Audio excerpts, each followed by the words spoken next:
Hi guys, welcome to our channel mister Sisindri. Bigg Boss Telugu season 9 11 వారాలు పూర్తి చేసుకున్న సంగతి తెలిసిందే. అయితే ఈరోజు వీకెండ్ కావడంతో బిగ్ బాస్ స్టేజ్ మీదకి హీరో నాగార్జున అయితే హోస్ట్గా ఎంట్రీ ఇచ్చిన సంగతి కూడా తెలిసిందే. ఇక నాగార్జున మాట్లాడుతూ ఫ్యామిలీ టైం అంటూ ఇంట్రో చెప్పడంతో ప్రోమో అదిరిపోయే రేంజ్లో స్టార్ట్ అయింది.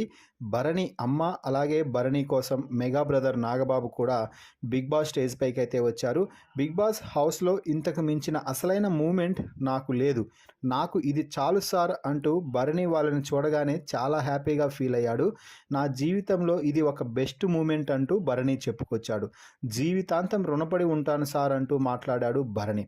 నా తమ్ముడు నాగబాబు భరణికి గురీసి ఎలా అయ్యాడు అంటూ నాగార్జున నాగబాబుని ప్రశ్నించడంతో, నాకు భరణి పరిచయమైన కొత్తలో ఇలా ఉండేవాడు కాదు, భరణి అప్పట్లోనే చాలా అగ్రెసివ్, చాలాసార్లు కూడా నేను తిట్టాను నువ్వు ఇలా ఉండకూడదు అనేసి, కానీ హౌస్లోకి వచ్చిన తర్వాత మరీ గంగి గోవులా అయిపోయాడు, నాకు భరణి ఇలా ఉండటం ఇప్పుడు కూడా నచ్చట్లేదు, ఓవర్ సాఫ్ట్ అయిపోయాడు హౌస్లోకి వచ్చిన తర్వాత అంటూ చెప్పడం అయితే జరిగింది.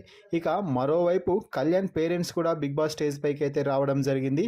హాస్టల్కి రాలేదు అని నువ్వు బాధపడ్డావు కళ్యాణ్, ఇప్పుడు నీకోసం మీ పేరెంట్స్ బిగ్ బాస్ హౌస్కి వచ్చారు అంటూ నాగార్జున వాళ్ళ పేరెంట్స్ని పరిచయం చేశారు బిగ్ బాస్ వేదికపై నుంచి కళ్యాణ్కి. దీంతో కళ్యాణ్ ఎమోషనల్ అయ్యాడు, అలాగే కళ్యాణ్ ఫాదర్ లక్ష్మణ్ రావు కూడా ఎమోషనల్ అయిపోయాడు.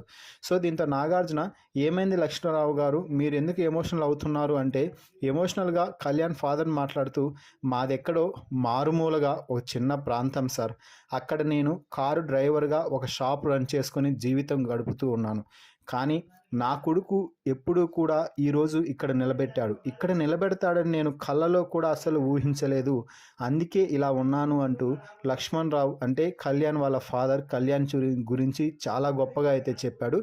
ఇక ఆ తర్వాత నాగబాబు షోలో కాసేపు సందడి చేశాడనే చెప్పాలి. బాక్స్లో కొన్ని ఉంటాయి, ఆ దానికి తగ్గట్టుగా ఎవరికి హౌస్ మేట్లో సూట్ అవుతుందో అవి చెప్పాలి అంటూ చెప్పడంతో ముందుగా ఒక బొమ్మను తీస్తే అందులో హాసిని ఫోటో అయితే వచ్చింది, బొమ్మరిల్లు హాసిని. సో హౌస్లో ఎక్కువగా నవ్వేది అయితే అంటూ కాసేపు ఆగి సో రీతు పేరైతే చెప్పాడు. రీతు నవ్వితే ఎస్వి రంగారావులా ఉంటుంది అంటూ చెప్పడం మాత్రం కొసమెరుపు. మొత్తంగా ఈ ఎపిసోడ్ ఫన్తో పాటు ఎమోషనల్గా ఉండబోతుంది అని ప్రోమోను చూస్తేనే అర్థమవుతుంది.